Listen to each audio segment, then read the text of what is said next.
ही जी माणसं आहेत ही मला वाटतं 600 ते 700 माणसं आहेत.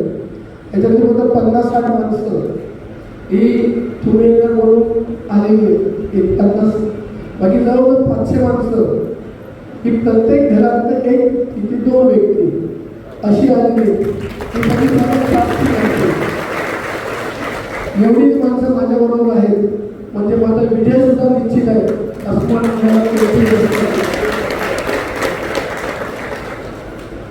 मी ह्याच वाड्यात त्यांचा मोठा झालो. ही सगळी लोक मला ओळखतात, मी त्यांना ओळखतो. पण कोणतरी पुढे जातोय तर त्याला रोकायला पाहिजे आणि ही व्यक्तीमुळे आम्हाला त्रास होतो म्हणून संजूला पाडायचं. काही झालं तरी संजूला पाडायचं. म्हणजे उद्या तो जिल्हा परिषदमध्ये फिरणार नाही, पंचायत सभेत फिरणार नाही आणि त्याचं अस्तित्व नष्ट करायचं. म्हणजे भविष्यात आपल्या पक्षाला त्याचा त्रास होणार नाही.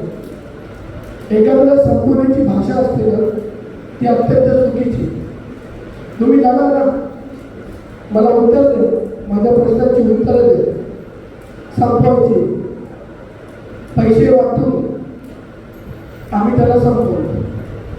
पैसे एकदा येतील, पुढे 5 वर्ष द्या, ही मंडळी येणारच नाही. ही सगळी मंडळी आहे ही आम्हाला रोज दिसतात, येताना जाताना दिसतात. अनेक लोकांची कामं मी केलेली आहे. म्हणजे पोलीस स्टेशन असो, तहसीलदार असो किंवा कोणाला गरजेला काही असू दे, कोण आजारी असो, मी माझ्या वार्डमधील म्हणून कधीही कोणाला नाही म्हटलेले. मग कोणत्या सांस्कृतिक कार्यक्रम असो. माहिती साहेब, एवढी लोक आज एवढ्या बिनधास्तपणे इथं आलीच नसते. मी सगळ्यांना सांगू इच्छितो की आपल्या नगराध्यक्षाचे उमेदवार नीता व्यंकट सावंत यांनी आपल्या भाषणात सांगितलं, तलावाचा मुद्दा घेतला. मी नगराध्यक्ष म्हणून नगरपालिकेत 2 वर्ष काम केले. पहिल्यांदा हे हा जो तलाव आहे, अधिकारी हजर न राहिल्यामुळे तलावाची जी केस होती ही राजघराण्याच्या बाजूने लागली. त्यानंतर नगरपालिकेने त्याच्यावर स्टे घेतला आणि त्या 20 वर्ष कोर्टात केस आले. स्टे घेऊन फक्त 6 वर्ष झाले. मी तुम्हाला आज सांगतो, तुम्हाला वाटेल आज निवडणुकीला उभा राहिलो म्हणून संजू बोलतो, एवढे दिवस काम बोलला नाही, त्याला माहिती होतं. मी नगराध्यक्ष असताना मी स्वतः केसमध्ये लक्ष घालून त्याच्यासाठी स्ट्रॉंग वकील नेमले. हे बोलून होणारं काम नाही, ते कोर्टात केस आहे. मग कोर्टात त्या प्रकारचे वकील लागतात आणि त्या पद्धतीचे वकील मी नगराध्यक्ष असताना त्या केससाठी लावले. माझा जो फर्ज होता तो मी त्यावेळी केलं.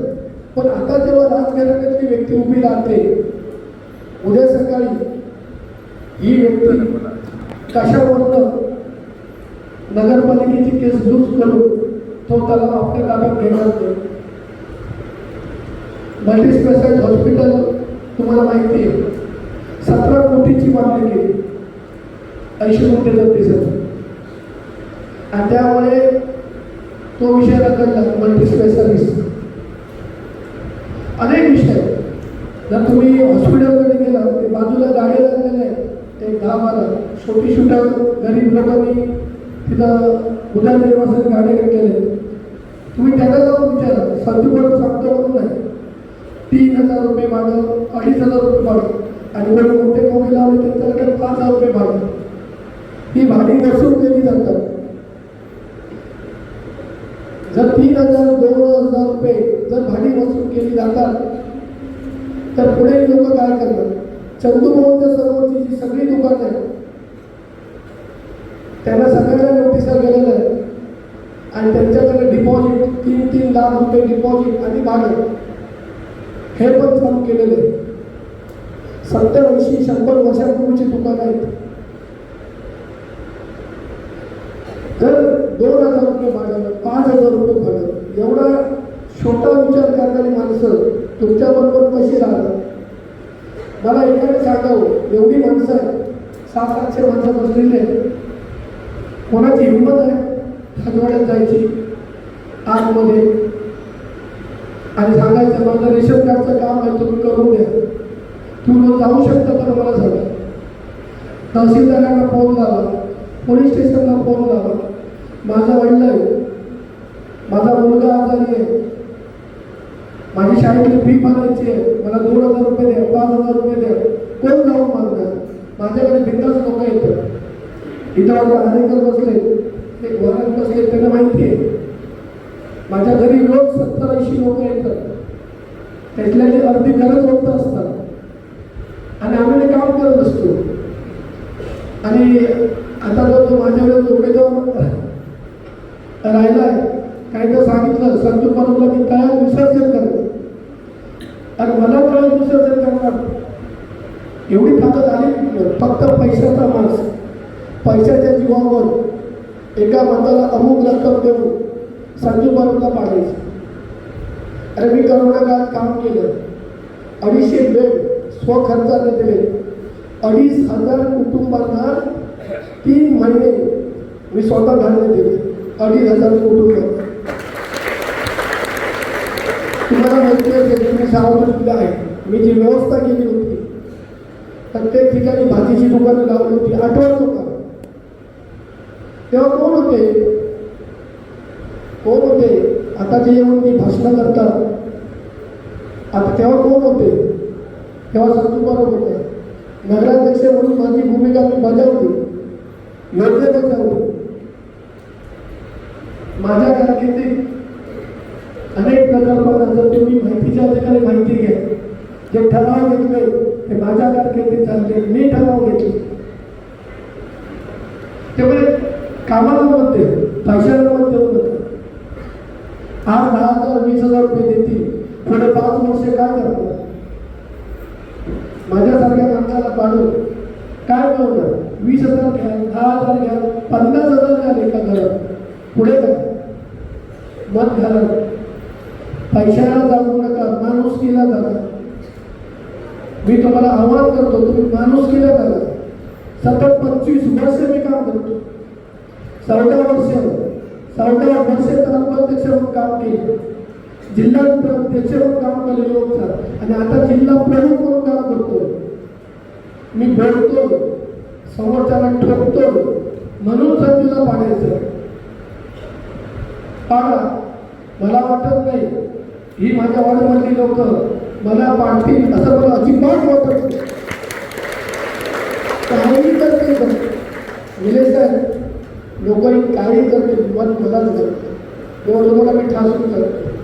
काही झाले तरी मग आम्हालाच करतील. मला या वॉर्डमध्ये मी जेव्हा नगराध्यक्षाला उभं राहिलो, या छोट्या वॉर्डमध्ये मला 276 मतांचं लीड होतं.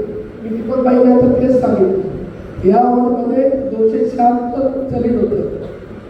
आणि निश्चितपणे नगराध्यक्ष झालं, मी जी काही कामं केली करोना काळात मला तेवढं झालं, बाहेर फिरून तरी मी डगमगलो नाही. त्याच्यामुळे आज मला तुमची गरज आहे. कुठच्याही आमिषाला बळी करू नका. आज सगळे येतील. 2 तारखेनंतर तुमच्याकडे कोणी नसतात, फक्त संजू परब. रात्री अपरात्री रात्री 2ला जरी तुम्ही वाजवली तर फक्त संजू परबच, दुसरं कोणी उठू शकत नाही. कोण जाणार?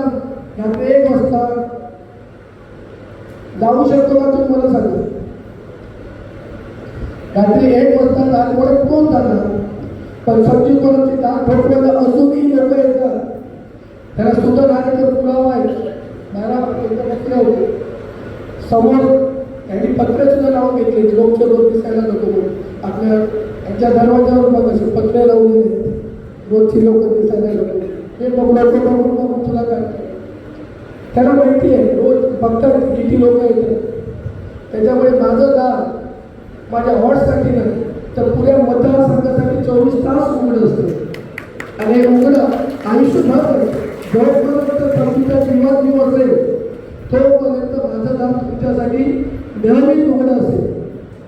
त्याच्यामुळे मी परत सांगतोय, कारण मला माहिती आहे 80 ते 85% लोक घरातली एक महिला या मीटिंगसाठी आलेली आहे, त्यावेळी प्रत्येकाला सांगतो, काही जरी झालं तरी आमच्या आम्हाला तिघांना होतं, एक नगराध्यक्ष मॅडम, दुसरे नाईक मॅडम आणि मी, पॅनल टू पॅनल दाखवून द्या ही पैशाच्या विरोधातली लढाई आहे आणि ही आपल्याला जिंकायची आहे.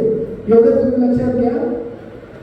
5 वर्ष मी तुमच्यासाठी आहे, 2 तारखेपर्यंत नाही आहे, एवढं तुम्हाला या ठिकाणी सांगतो, ठासून सांगतो. आणि मी करोना काळात केलेलं काम तुम्ही आठवा. कोणीही नव्हतं, सगळे लपून होते.